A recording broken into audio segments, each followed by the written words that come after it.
নমস্কার। গল্পের ঝুলিতে সকল শ্রোতা বন্ধুদের স্বাগত জানাই। আজ আপনাদের জন্য গল্পের ঝুলিতে রয়েছে বিভূতিভূষণ বন্দ্যোপাধ্যায়ের লেখা আচার্য কৃপালিনী কলোনি। গল্পটি ভালো লাগলে একটি লাইক এবং কমেন্ট করে জানানোর অনুরোধ রইল। আর চ্যানেলে নতুন হয়ে থাকলে আরও গল্প শোনার জন্য চ্যানেলটি সাবস্ক্রাইব করতে কিন্তু ভুলবেন না। তাহলে চলুন শুনে নেওয়া যাক আজকের গল্প। আমার স্ত্রী আমাকে কেবলই খোঁচাইতেছিলেন। পূর্ববঙ্গে বাড়ি, এই সময় জমি না কিনিলে পশ্চিমবঙ্গে ইহার পরে আর জমি পাওয়া যাইবে কি? কলিকাতায় জমি ও বাড়ি করিবার পয়সা আমাদের হাতে নাই, কিন্তু 15ই আগস্টের পরে কলিকাতার কাছেই বা কোথায় জমি মিলিবে? যা করিবার এই বেলা করিতে হয়। সুতরাং চারিদিকে জমি দেখিয়া বেড়াই। দমদমা, ইছাপুর, কাশীপুর, খড়দহ, ঢাকুরিয়া ইত্যাদি স্থানে রোজ কাগজে দেখিতেছিলাম জমি ক্রয় বিক্রয়ের বিজ্ঞাপন।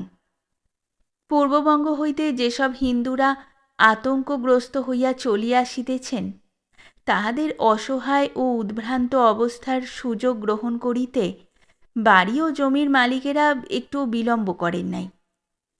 1 বৎসর আগে যে জমি 50 টাকা বিঘা দরেও হইত না, সেই সব পাড়াগাঁয়ের জমির বর্তমান মূল্য 700-800 টাকা কাঠা। বহু স্থানে খুঁজিয়া খুঁজিয়া হয়রান হইলাম। কলিকাতার খুব কাছাকাছি জমির দর অসম্ভব রূপে চড়িয়াছে। আমাদের সাধ্য নাই ওসব স্থলে জমি কিনিবার। তাছাড়া জমি পছন্দই বা হয় কই? এমন সময়ে আমার স্ত্রী একখানা কাগজ আনিয়া হাতে দিলেন। বলিলেন, তোমার তো জমি পছন্দই হয় না, ঠক বাঁচতে গা উজাড় করে ফেললে। সিনারি নেই তো কি হয়েছে? এটা পছন্দ হয় না, ওটা পছন্দ হয় না, এবার কি আর কিনতে পারবে কোথাও? যাও, এটা দেখে এসো, খুব ভালো মনে হচ্ছে, তোমার মনের মতো, পড়ে দেখো। আমাকে আমার স্ত্রী যাহাই ভাবুন, হিম হইয়া বসে আমি নাই, সত্যিই খুঁজিতেছি, মন প্রাণ দিয়াই খুঁজিতেছি। ভালো জিনিস পাইলে আমার মতো খুশি কেহই হইবে না। বলিলাম, এ কাগজ কোথায় পেলে? বীণাদের বাড়ি গিয়েছিলাম, ওরাও জমি খুঁজছে। ওদের দেশ থেকে সব উঠে আসছে এদিকে, কলকাতার আশেপাশে। ওরা এটা কোথা থেকে আনিয়েছে। পড়িয়া দেখিলাম লেখা আছে আচার্য কৃপালিনী কলোনি। আজই আসুন, দেখুন, নাম রেজিস্ট্রি করুন। কলিকাতার মাত্র কয়েক মাইল দূরে অমুক স্টেশনের সংলগ্ন সুবিস্তৃত ভূখণ্ডে এই বিরাট নগরটি গড়িয়া উঠিতেছে। সুন্দর প্রাকৃতিক দৃশ্য। কলোনির পাদদেশ ধৌত করিয়া স্বচ্ছ সলিলা পূর্ণতোয়া জাহ্নবী বহিয়া যাইতেছেন। 50 ফুট চওড়া রাস্তা, ইলেকট্রিক আলো, জলের কল, স্কুল, মেয়েদের স্কুল, গ্রন্থাগার, নাগরিক জীবনের সমস্ত সুখ সুবিধাই এখানে পাওয়া যাইবে। আপাতত 50টি টাকা পাঠাইলেই নাম রেজিস্ট্রি করিয়া রাখা হইবে। স্টেশনের নাম পড়িয়া মনে হইল কলিকাতার কাছেই বটে। আমার স্ত্রী বলিলেন, দেখলে, ভালো না? খুব ভালো। বীণার কাকা জমি নিয়েছেন এখানে? না, নেবেন, নাম রেজিস্ট্রি করেছেন। তুমি ওর সঙ্গে দেখা করে 50টি টাকা পাঠিয়ে দাও। কাঠা পিছু 50 টাকা পাঠিয়ে দিতে হবে। জমি পরে দেখো। উনিও তো দেখেননি এখনো। জমি দেখব না? আচ্ছা, বীণার কাকাকে জিজ্ঞেস করি। বীণার কাকার নাম চিন্তাহরণ চক্রবর্তী। চিরকাল বিদেশে চাকুরি করিয়াছেন, কোথাও বাড়ি ঘর করেন নাই। জমি বাড়ির সম্বন্ধে খুব উৎসাহ। আগে আগে ভাবিয়া আসিয়াছেন কলিকাতায় বাড়ি করিবেন। সম্প্রতি সে আশা ত্যাগ করিয়াছেন। চিন্তাহরণবাবু বলিলেন, আসুন, ও কাগজটা আপনি দেখেছেন? ভালো জায়গায় বলেই মনে হচ্ছে। একটু দূরে হয়ে যাচ্ছে নাকি? ওর চেয়ে কাছে আর পাবেন কোথায় মশাই? তা বটে, স্টেশনের কাছেই, গঙ্গার পাড়ে। এখনও সস্তা আছে, এরপরে আর থাকবে না। ইলেকট্রিক আলো, জলের কল, 50 ফুট চওড়া রাস্তা। আপনি টাকা পাঠিয়েছেন? নিশ্চয়ই, রসিদ এসে গিয়েছে। আপনি যদি নেবার মত করেন তবে টাকা পাঠিয়ে দিন। জমি না দেখেই? ও মশাই, এই বেলা নাম রেজিস্ট্রি করে রাখুন, এরপরে আর পাবেন না। ঠিকানাটা হচ্ছে দি new national land trust, Rajibnagar. আমার স্ত্রী আমার নামে রসিদ দেখিয়া খুশি হইলেন, বলিলেন, কাঠা পিছু 50 টাকা। ক কাঠার জন্য টাকা পাঠালে? মোটে 2 কাঠা। এখন এই থাক, 15ই আগস্ট কেটে যাক, সীমানা কমিশনের রায় বের হোক, পরে। 15ই আগস্ট পার হইয়া গেল, সীমানা কমিশনের রায় আর বাহির হয় না। আমার স্ত্রী বলিলেন, একবার জমিটা দেখে এসো না, বিনার কাকাকে সঙ্গে নিয়ে যাও। অনেক লোক আসছে ময়মনসিং, পাবনা, নোয়াখালী থেকে পালিয়ে। আমাদের পাশের বাড়ির ফ্ল্যাটগুলো সব বোঝাই, এক এক গেরস্থ বাড়িতে 3-4 ঘর লোক আশ্রয় নিচ্ছে। কেন নিচ্ছে? কোথাও তো কোনো গোলমাল নাই। তা কি জানি বাপু, অত শত জিজ্ঞেস করেছে কে? বিনাদের বাড়ি ওর পিস্তুত ভাই আর বিনার দাদামশাইয়ের ছোট ভাই এসেছেন ছেলে মেয়ে নিয়ে। কথাটা মন্দ নয়, নাম রেজিস্ট্রি করিয়াছি, জমি কোথাও যাইবে না। তবে আর 1-8 কাঠা বেশি জমি রাখিব কি না, ইহাই ধার্য করিবার পূর্বে কলোনিটা একবার চোখে দেখা উচিত নয় কি? সন্ধ্যার সময় ঝড়ের বেগে বিনার কাকা আমার ঘরে প্রবেশ করিলেন। বলিলাম, ব্যাপার কি, এত ব্যস্ত কেন? নিয়ে নিন, নিয়ে নিন, জমি কোথাও এতটুকু পাওয়া যাবে না এরপরে। হাজার হাজার লোক আসছে ইস্টবেঙ্গল থেকে, আমার বাড়ি তো ভর্তি হয়ে গেল। জমি এই বেলা যা যেখানে নেবার নিয়ে নিন। বলেন কি? সত্যি বলছি, কলোনির জমিটা চলুন কাল দেখে আসি। দেখে এসে কিছু বেশি করে জমি ওইখানেই কিনে রাখুন। কত করে দাম নেবে তা কিন্তু এখনো বলেনি। কাল সেটা ওদের আপিস থেকে জেনে আসি, চলুন। কোথায় যেন ওদের আপিস? রাজীবনগর, কোন নগরের কাছে। পরদিন কিন্তু আমাকে একাই যাইতে হইল। বিনার কাকা যাইতে পারিলেন না। তাহার বাড়িতে আবার 2টি গৃহস্থ আসিয়া উঠিয়াছেন। তাহাদের লইয়া তিনি বিব্রত হইয়া পড়িলেন। কোন্নগর স্টেশনে নামিয়া রাজীবনগর যাইতে মনটা বড় খারাপ হইয়া গেল। স্টেশনের সংলগ্ন তো নয়ই, পাকা 2.5 মাইল দূরে। কাঁচা রাস্তা কাদায় ভর্তি, যেমন জঙ্গল তেমনি মশা। খোঁজ করিয়া এক গ্রাম্য ডাক্তারবাবুকে জমির মালিক হিসাবে পাওয়া গেল। তিনি একখানা টিনের ঘরে রোগীপত্র দেখিতেছিলেন। যাহাদের সংখ্যা আর যাহাই হোক, ডাক্তারের পক্ষে ঈর্ষার বস্তু নহে। আমার দিকে চাহিয়া জিজ্ঞাসা করিলেন, কাকে চাচ্ছেন? বিনীতভাবে বলিলাম, আপনারই নাম মনীন্দ্র ঘটক? আমি যশোর থেকে আসছি। আপনি কাগজে বিজ্ঞাপন দিয়েছিলেন। ডাক্তারবাবু নিষ্পৃহভাবে বলিলেন, ও, এবং পরক্ষণেই রোগীদের দিকে মনোযোগ দিলেন পুনরায়। আমি বড় আশা করিয়াই গিয়াছিলাম। কলিকাতা হইতে মাত্র 9 মাইল দূরে স্টেশনের গায়ে জমি। এ জমিটা লইতে পারিলে নানা দিক দিয়াই সুবিধা। কিন্তু জমির মালিক অত নিষ্পৃহ কেন? তবে কি বিক্রয় করিবেন না মনস্থ করিলেন? প্রায় মিনিট 10 কাটিয়া গেল। দাঁড়াইয়াই আছি, কেউ বসিতেও বলে না। আবার সাহস সঞ্চয় করিয়া বলিলাম, আমি এই ট্রেনেই আবার মানে। ডাক্তারবাবু মুখ তুলিয়া বলিলেন, কি বলছেন? জমিটা? কোন জমি? কাগজে বিজ্ঞাপন দিয়েছিলেন স্টেশনের সংলগ্ন কৃপালনী কলোনি। ও। আবার রোগীদিগের প্রতি তাহার দৃষ্টি নিবদ্ধ হইল। আমিও অতটা সুবিধাসম্পন্ন যে জমিটুকু তাহার খোদ মালিককে বিরক্ত করিতে সাহস করিলাম না। 10 মিনিট কাটিল। এবার ডাক্তারবাবু আমাকে বলিলেন, তা বসুন। বসিবার অনুমতি পাইয়া কৃতার্থ হইলাম। অনেকক্ষণ হইতে খাড়া দাঁড়াইয়াছি। বসিবার মিনিট 2 পরে আমি বলিলাম, জমিটার কথা ডাক্তারবাবু মুখ তুলিয়া বলিলেন, কি বলছেন? জমিটার কথা বলছিলাম, মানে একবার দেখলে ভালো হয়। এদিকে বেলা হয়ে যাচ্ছে। জমিটা দেখবেন? ও কার্তিক, কার্তিক, যাও এই বাবুকে জমিটা দেখিয়ে আনো। ভাবিলাম তাই তো, ইহা আবার কি? ডাক্তারখানার পাশের ঘরে বড় বড় হরফে ইংরাজিতে লেখা আছে বটে, দি নিউ ন্যাশনাল ল্যান্ড ট্রাস্ট।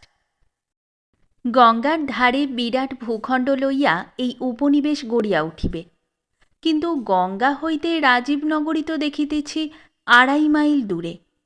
তবে ইহাও হইতে পারে দি নিউ ন্যাশনাল ল্যান্ড ট্রাস্টের আপিস এখানে, জমি গঙ্গার ধারে। কার্তিক নামধেয় লোকটি ডাক্তারবাবুর আহ্বানে এইমাত্র আসিয়াছিল। বলিল, কোন জমি বাবু? আরে ওই যে বড়জের পশ্চিম গায়ে। জমি? মোলোজা, হাঁ করে সঙের মতো দাঁড়িয়ে রইলে কেন? হ্যাঁ জমি। কোথাকার ভূত? বাড়ির চাকরটা বোধ হয় বোকা। প্রভুর এমন মূল্যবান ভালো বহু বিজ্ঞাপিত ভূমিখণ্ডের সম্বন্ধে কোনো খবর রাখে না কেন? আমি পথে বাহির হইয়া বলিলাম, চলো। লোকটা পশ্চিম দিকে যাইতেছে দেখিয়া বলিলাম, ও দিকে কোথায় যাচ্ছ? স্টেশনের কাছে যে জমি, কৃপালনী কলোনি। স্টেশনের কাছে কোনো জমি নেই বাবু। আলবাত আছে, তুমি কোনো খবর রাখো না। না বাবু, কোনো জমি নেই ওদিকে।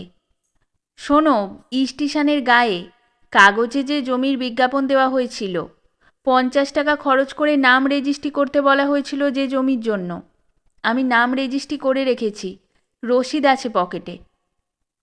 এ কথাটা আপনি ওখানে বললেন না কেন বাবু? আমি তো আর কোনো জমির সন্ধান জানি না।